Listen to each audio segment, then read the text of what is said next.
जय मसीह की। क्या आप जानते हैं कि राख बुधवार का रहस्य क्या है? राख बुधवार क्यों मनाया जाता है? तो मैं आज आपको बताना चाहता हूँ कि ये विश्वासियों के माथे पर जो राख लगाई जाती है उसका क्या मतलब है, क्यों वो लगाई जाती है। राख बुधवार में इतनी सारी बातें होती हैं, तो आज हम इन बातों को जानने वाले हैं। बने रहिए इस वीडियो में। तो सबसे पहले मैं आपको बताऊंगा कि ये राख जो माथे पर लगाई जाती है इस बात को सिंबलाइज करती है, जैसे कि उत्पत्ति 3 अध्याय उसका 19 वचन में वहाँ पर इस प्रकार से लिखा है, परमेश्वर कहता है तू मिट्टी है और मिट्टी में मिल जाएगा। तो ये बात इस बात को दर्शाती है कि मनुष्य जो है वो क्या है, मिट्टी है। और राख बुधवार के दिन माथे पर जो राख लगाई जाती है चर्च में, आपने देखा होगा CNI में और मेथोडिस्ट चर्च में और कैथोलिक लोगों में, ऐसे करके वो लोग राख लगाते हैं और इस बात को हम देखते हैं, इस बात से हमें पता चलता है। और ऐश वेडनेसडे जो है ये वो राख बुधवार है, एक पवित्र दिन के रूप में जाना जाता है, जो कि हम देखते हैं इस दिन से ईस्टर जो है उस दिन से 46 डे पहले इस दिन को मनाया जाता है। और राख बुधवार 40 दिन पहले मनाया जाता है। 40 दिन उपवास में रहते हैं लोग, प्रार्थना करते हैं विश्वासी लोग। और इस दिन को लेंट डे भी कहते हैं, इनको लेंट डे कहते हैं, प्रार्थना का दिन कहते हैं और ऐसे ऐसे दिन भी कहते हैं। मैं आपको बताना चाहता हूँ कुछ और बातें कि ये राख कहाँ से आती है, इस राख को कैसे बनाया जाता है। और मैं आपको बताऊं कि ये जो पुराने साल की जो बीती हुई राख, जो पाम संडे के दिन जो लोग खजूर की डालियां लेकर चलते हैं, उन डालियों को जलाकर जो राख फिर से बनाई जाती है, उस राख को दोबारा से इस्तेमाल किया जाता है और ये राख वहीं से आती है। बाइबल में ऐश वेडनेसडे एक आत्मिक यात्रा की शुरुआत है लेंट के 40 दिनों में। और हम देखते हैं कि पापों की पश्चाताप करना चाहिए।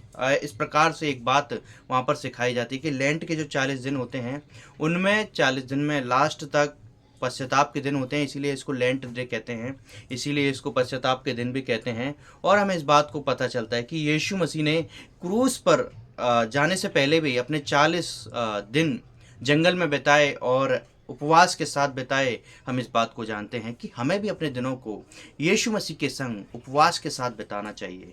और हम इस बात को समझें कि हमें क्या करना चाहिए। हमें ये ऐश वेडनेसडे पर हमें क्या करना चाहिए, राख बुधवार वाले दिन से लेकर इन 40 दिनों में हमें क्या करना चाहिए। तो मैं आपको 5 बातें बताना चाहता हूँ जो कि करनी चाहिए। पहले नंबर बात, पश्चाताप करना, अपने पापों के लिए प्रभु के सामने क्षमा मांगना, नंबर 1। दूसरी बात, उपवास करना, संसारिक इच्छाओं को छोड़कर अपने आप को नियंत्रण में रखें और आत्मिक रूप से अपने आप को मजबूत बनाएं, ये परमेश्वर की इच्छा है।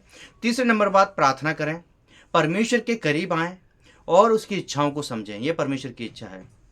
चौथे नंबर बात, बाइबल पढ़ें, परमेश्वर के वचन को अपने जीवन में और अधिक महत्व दें। और ये चौथे नंबर बात हमारे जीवन में बहुत ज़्यादा जरूरी है, क्योंकि वचन बहुत ज़्यादा जरूरी है। पांचवें नंबर बात, दूसरों की मदद करें और कल्याण के साथ दूसरों के सेवा करें, उनकी मदद करें, उनकी सहायता करें। और ये बहुत ज़्यादा ज़रूरी है। क्या हम इस ऐश वेडनेसडे के करीब जो जाते हैं, ऐश वेडनेसडे में राख बुधवार में जो हम आते हैं, देखते हैं, हम इस पवित्र समय को किस प्रकार से अपने आत्मिक जीवन में उपयोग करते हैं, हम इस बात को देखते हैं। हमें इसको अपने जीवन में उन्नति करने के लिए करना चाहिए, इसको अपने जीवन में उन्नति के लिए, दूसरों की उन्नति के लिए इस दिन को उपयोग करना चाहिए। क्योंकि यूहन्ना 3:16 में यीशु मसीह ने बताया कि परमेश्वर ने अपने बेटे को संसार में भेजा ताकि जो कोई इस पर विश्वास करे वो अनंत जीवन पाए, वो नाश ना हो।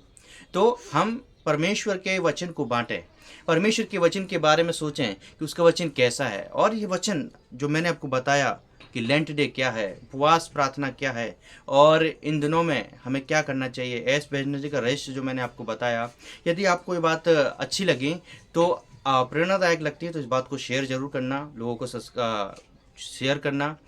आप भी चैनल को सब्सक्राइब कर लीजिए, लोगों को बताइए, क्योंकि ये बहुत ज़्यादा ज़रूरी है। और मैं आपको बताता हूँ एक और बात जो हमारे जीवन के लिए बहुत ज़्यादा ज़रूरी है कि हम परमेश्वर पे भरोसा रखें, यही हमारे जीवन के लिए सबसे ज़्यादा ज़रूरी है।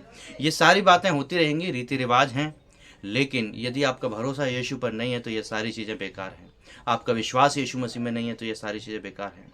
तो किसी के पास भी शेयर करना तो उनके बस ये जरूर कहना, ये सारी चीज़ें करने से कुछ नहीं होगा, परंतु जो होगा वो यीशु मसीह पर विश्वास आपका कैसा है, उसी के साथ आप स्वर्ग जाएंगे। आपने कितना लेंट डे बनाया, कितने दिन फास्टिंग रखी, फ़र्क नहीं पड़ता, लेकिन फ़र्क पड़ता है आपका विश्वास यीशु मसीह पर है और उसने आपके लिए अपने प्राण दे दिए हैं। सो परमेश्वर आपको बहुत आशीष दे। प्रभु यीशु में बढ़ते रहिए। God bless you.